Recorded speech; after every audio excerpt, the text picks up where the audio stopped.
Hello everybody. आज मेरा first day first vlog है और मैं बहुत खुश हूँ कि मैं ये स्टार्ट कर पाया हूँ।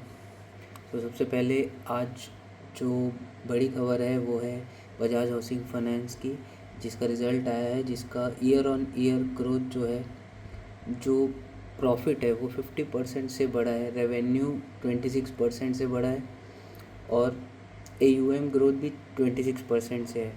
तो बहुत ही अच्छे रिज़ल्ट्स हैं और मैंने इसको पहले ही थोड़ा सी क्वांटिटी लेके रखी थी। ये क्या इसी फ़ोन में है तो मैं इसमें दिखा नहीं पाऊँगा, इसलिए डायरेक्ट इससे दिखाया। अभी मैंने आज जो 2-3 दिन पहले जो एंट्री एक ली है वो है शक्ति पंप्स में, जो कि नुकसान में चल रही है। कम से कम 2% नुकसान होगा इसमें। मुझे ऐसा लगता है कि शक्ति पंप जो है उसमें FII की होल्डिंग इस लेवल्स पे यहाँ पे बहुत प्रमोटर की और FII की होल्डिंग बढ़ रही है, पब्लिक की कम हो रही है। इसका जो कंपैरिजन है बाकी के इसके जितने भी पीयर्स हैं उनसे, शक्ति पंप, हाँ, उनसे इसका पी देखेंगे, देखिए 29 और बाकी का 53, 32, 44। ओके, और ऐसा नहीं कि प्रॉफिट नहीं, नेट प्रॉफिट भी है, सेल्स भी बढ़ रहा है। आपको सेल्स दिखाता हूँ, ये देखो, सेल्स भी लगातार थोड़ा बढ़ते जा रहा है। नेट प्रॉफिट भी इंक्रीज़ हो रहा है हर क्वार्टर में। और ये रही सेल्स साल की, ठीक है, तो इसमें भी ग्रोथ है। ऑपरेटिंग प्रॉफिट में भी ग्रोथ है, अच्छी खासी जंप मार रहा है। TTM बेसिस पे तो अभी अपन इसको इग्नोर मारेंगे। बाकी ओवरऑल इसने रिटर्न्स भी अच्छे दिए हैं 3 से 10 साल में। ओके, पर अपन स्विंग ट्रेडर है, अपन एक तरह से पोजिशनल भी बोल सकते हैं कि रुके, अच्छी कंपनी रही, थोड़ा फंसते हैं कई बार, पर वो शॉर्ट हो जाता है चीज़ें। मेन जो ऑब्जेक्टिव था मेरे इसमें एंट्री बनाने का वो ये है, प्रमोटर भी ख़रीदा है, FIIs भी ख़रीदे हैं और इससे पब्लिक की होल्डिंग जो है वो कम हुई है, ठीक है। तो ये बहुत बड़ा प्लस पॉइंट है। अब ओवरऑल हम अगर इसको देखें तो ये कोई बाय सेल रिकमेंडेशन नहीं है, ना मैं कोई सेबी रजिस्टर्ड एनालिस्ट हूँ। ये मेरा सिर्फ व्लॉग है, मेरी जर्नी है ट्रेडिंग की, जो मैं रिकॉर्ड करना चाहता हूँ और उसमें मुझे कुछ जानकारियाँ हैं जिससे हो सकता है आपको भी बेनिफिट हो। अगर होता है तो इससे अच्छा मेरे लिए कुछ हो नहीं सकता। ओके, ये मैंने लेके रखा था। मुझे ऐसा लगता है कि कोई भी लोन देने वाली कंपनियां भारत में, क्योंकि वो एसेट्स भी लेती है लोगों से और उसके एवज में लोन देती है, तो वो नुकसान में उसके जाने के चांसेस बहुत ज़्यादा कम है उस कंपनी से जो प्रोडक्ट बना के बेचती है और उसका सेल्स पे डिपेंडेंट है। ये एक बार आप लोन ले लेते हैं तो सालों साल पटाते हैं, और अगर आप नहीं पटा पाए तो साल भर जितने भी साल है उसके बाद आपका जो एसेट्स है उसकी वैल्यू बढ़ ही जाती है। मेनली एसेट्स गोल्ड ही होता है या लैंड होता है, तो इन लोग को उतना भी नुकसान नहीं होता है।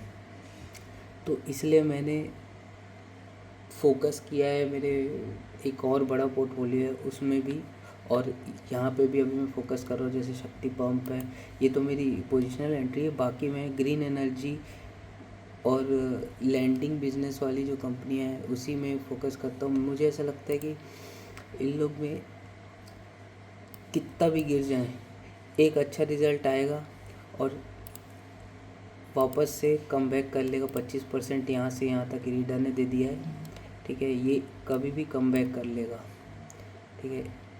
तो इसमें भी बहुत ज़बरदस्त पोटेंशियल है, यहाँ है तो लिख के रखे इसमें भी ज़बरदस्त पोटेंशियल है। आज मैंने ट्रेड भी किया है उसमें मुझे नुकसान हुआ है इंट्राडे ट्रेड में। और इंट्राडे हो या स्विंग हो, मैं एक चीज़ बोलना चाहूँगा, इंट्राडे में सच में किसी का पैसा नहीं बनता है। लॉन्ग टर्म में आप नुकसान में ही जाते हैं। कोई कुछ भी बोले पर आप नुकसान में ही जाएंगे लॉन्ग टर्म में। आज मैंने एक बहुत बड़े इन्वेस्टर है जो मैं जिनको जानता हूँ, मेरे लेवल पे जो बड़े इन्वेस्टर है जिनका करोड़ों में होल्डिंग है, वो बोलते हैं कि मैं अपना एक लॉट ख़रीदने का पैसा सिर्फ अकाउंट में रखे रहता हूँ, बाकी सब मेरा पोजिशनल और स्विंग है। उससे मैं फोमो में भी नहीं रहता हूँ कि मैं कुछ मार्केट का मूव मिस कर दिया, और उससे कम से कम मैं रोज़ उठा पटक करने में बिज़ी रहता हूँ। तो मैं अपनी होल्डिंग्स को भी, जो मेरे को लॉन्ग टर्म के लिए या कुछ महीनों के लिए होल्ड करना है, उसको फोमो में आके बेचता नहीं हूँ, क्योंकि उससे ध्यान हट जाता है। इन्वेस्टमेंट का मतलब कहीं ना कहीं यही है कि आप वहाँ से ध्यान हटाओ, क्योंकि आपको लगेगा कि यार जो भी प्रॉफिट हो रहा है ये चले जाएगा, या आप उसको लॉन्ग टर्म के लिए होल्ड नहीं कर पाओगे, है ना। और जितना भी, जैसे आज निफ्टी ने भी बहुत उठापटक किया है। सुबह खुला था, ये देखो 15 मिनट का चार्ट,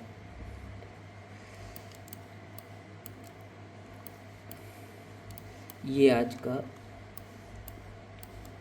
ये मेरा नुकसान भी आज हुआ 800 रुपये का ही। पहले 2000 हो गया था, फिर 800 का ये मूव, फिर ये मूव। इसमें पैसे बन सकते थे, इसमें नहीं बन सकते थे, क्योंकि इसमें थीटा डीके होता है। बनते इसमें भी, लेकिन उतने नहीं बनते। बड़े मूव्स में ही ऑप्शन में पैसे बनते हैं, ठीक है। बड़े मूव्स में ही, गैप अप में ऑप्शन में पैसे बनते हैं। आपको नहीं पता ये गैप अप होने वाला है, आपको नहीं पता ये 5 मिनट 15 मिनट बाद 30 मिनट बाद नीचे गिर जाएगा, ठीक है। किसी को नहीं पता, आप छोड़ो, किसी को भी नहीं पता है कि अगला मूव होने क्या वाला है। ना ही ऑप्शंस में, इंडेक्स में, और ना ही स्टॉक्स में, ठीक है। तो ये सारा जो हम गेम बोल सकते हैं, या बिज़नेस, ठीक है, बिज़नेस ही है, पर ये जो भी चीज़ हम करते हैं, हम सबको पता है कि किसी को नहीं मालूम कि कल ये भाव क्या होने वाला है, कल कहाँ खुलने वाला है, कहाँ बंद होने वाला है, कहाँ रेसिस्टेंस है। हम रैंडम लाइन खींच देते हैं कि यहाँ ये सपोर्ट है, ये ऐसा बन रहा है, ये ऐसा बन रहा है, ये ट्रेंड में चल रहा है, ठीक है, यहाँ पे बाय करो, फिर यहाँ पे बाय करो, यहाँ पे बाय करो, है ना, ठीक है।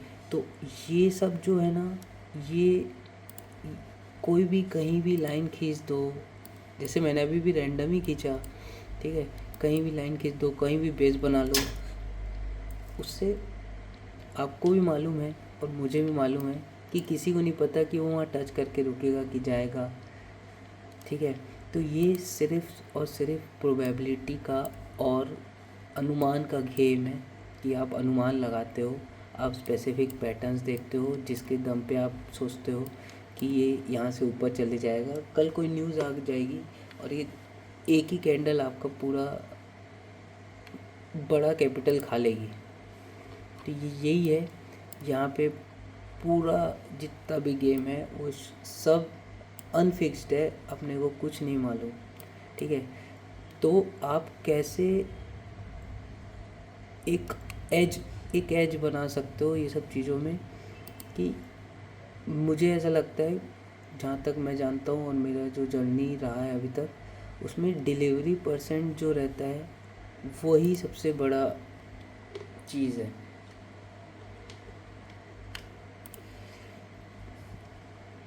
डिलीवरी परसेंट जो रहता है, स्टॉक गिरा हुआ है, इसका भी डिलीवरी परसेंट कम आया है, ठीक है। बजाज हाउसिंग फाइनेंस का भी डिलीवरी परसेंट कम आया है आज।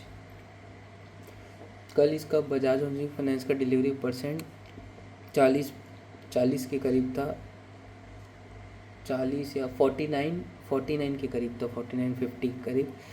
जो क्लोजिंग बेसिस पे जो रहता है डिलीवरी परसेंट, हाँ, ये इतना ही रहेगा, 49, 40, 30 ऐसा ही रहेगा।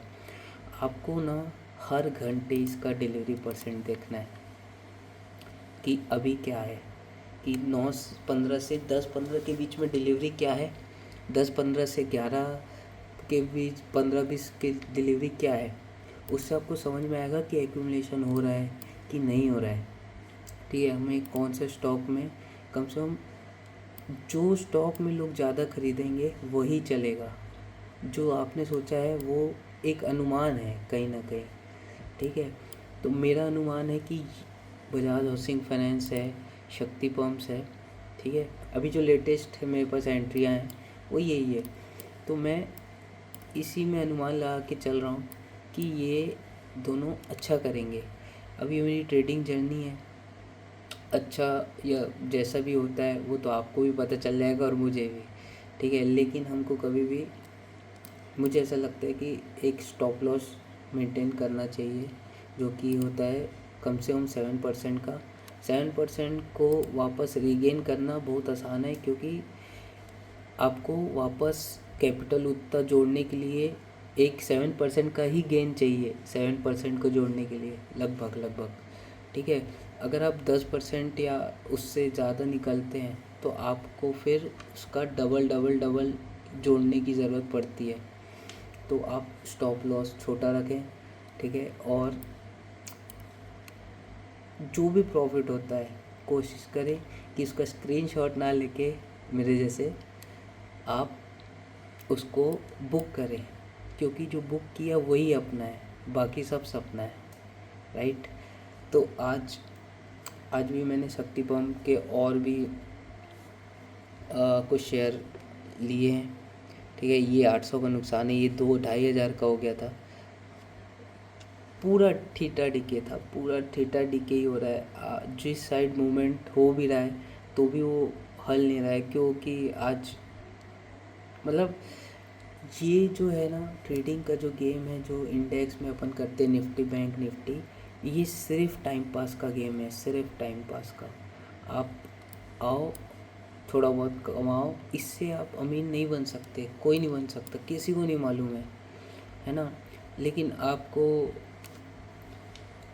अगर करना ही है तो एक लॉट से करो, है ना, क्योंकि ये लॉन्ग टर्म के लिए नहीं है। आपकी घर में या आपकी ज़िंदगी में कई बार आपकी चीज़ें नॉर्मल नहीं रहती, जब आपको मतलब माइंड शांत रहे और आप शांति से चीज़ें कर सकें।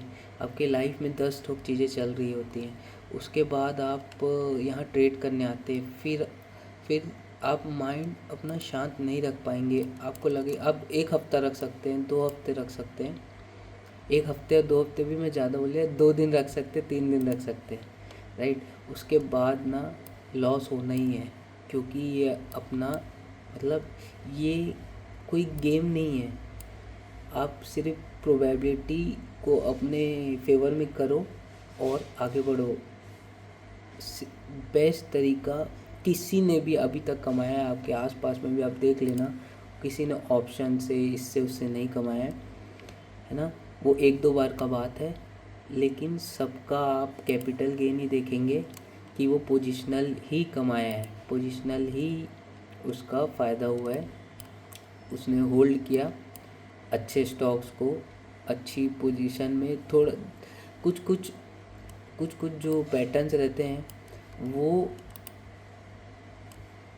कुछ जो पैटर्न्स रहते हैं, ठीक है, वो एकदम बुलिश पैटर्न्स रहते हैं। जैसे ये वाला जो पैटर्न है, ये फ्लैग जैसा बनाता है, ठीक है, और ये फटता है, ये सब बुलिश पैटर्न रहते हैं। इस सब को इग्नोर नहीं करना चाहिए। ये देखिए, ये फ्लैग जैसा बनाया, फटा, तो ये सब को इग्नोर नहीं करना। लेकिन सबसे ज़्यादा बड़ी चीज़ है, अगर आप स्टॉक्स में काम कर रहे हैं तो आपको डिलीवरी परसेंट हर घंटे की देखना है, आखिरी की नहीं देखना है। आखिरी में कुछ समझ नहीं आएगा कि कितना आया कितना गया। हर घंटे आप देखोगे तो आपको समझ में आएगा यार एक्यूमुलेशन हो रहा है या कुछ नहीं हो रहा है, और फोमो में तो कभी ट्रेड ही नहीं करना चाहिए, कभी नहीं।